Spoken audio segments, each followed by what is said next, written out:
Praktinė valandėlė su Andriumi Pajėda. Vardan mokslo ir žinių aš aukoju šitą kūną, kad jūs sužinotumėte daugiau. Kas yra geriau? Implantai ar riebalai? Abudu labai geri dalykai. Pasakyk, kaip norėtum, kad siūčiau su užmetimu, be užmetimo. Tiesiog. Feilas totalus. Taigi gerai, pirmas suplyšo, antras su smiku, su kažko pradūriau. Tikrai ateina su šitą problemą ir mes ją sprendžiam. Nuostabi nosis. Nuostabi. Draugai, rubrika Bambos filosofija.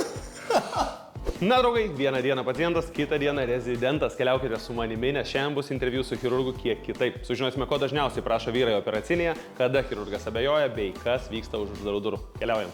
Dažniausiai iš užduodamas klausimas buvo, ar Andrius operuoja tik moteris. Nereikėtų išskirti, kad tik tai moteris ar tik tai vyrai. Šiaip šiandien tai yra tas požiūris tikrai yra pasikeitęs. Kiekvienas žmogus nori atrodyti gražiai, jie nenori senti. Bet taip pat girdėjau, kad implantai plyšta. Girdėjau, kad su jais negalima skraidyti. Galima. Ir ar vyrai ateina pas tave ir tu matai arba jauti, kad jiem nėra visai jauku galbūt kalbėti apie nosies plastiką, apie atliepusias ausis? Yra visokių žmonių. Vieni, sakykime, sako, aš turėjau negražią nosį ir aš visą gyvenimą norėjau ją susitvarkyti. Jisai tiesiog kalba apie tai visiems. Ir yra žmonių, kurie yra visiškai kuklus ir aš sako, norėčiau tokio rezultato, kad tai būtų nepastebima. Kaip pats paminėjai, vyrų tikrai daugėja kabinete. Galbūt pavardintų man top 2, top 3 procedūras, operacijas, kurias dažniausiai tenka matyti, kad jau yra laikas ir tenka atlikti. Ginekomastija yra vienas turbūt iš dažniausių procedūrų. Ta nedidelė liauka, kuri yra po speneliu, tiesiog ima ir išdidėja. Gali būti visokių priežasčių, dėl ko taip atsitinka. Sprendimo būdas tai yra chirurgiškai tiesiog ją pašalinti. Dar vienas klausimas. Ar galima atlikti 2 operacijas vienu metu? Taip.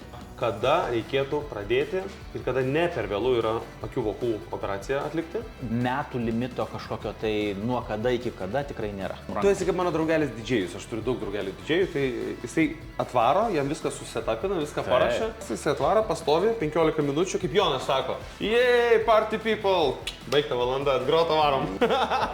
Po kiek laiko po gimdymo galima operuotis? Dažniausiai sakau, kad tai turėtų būti 1 metai. Duok trumpą patarimą, nuo ko reikėtų pradėti? Reikėtų atlikti konsultacijos?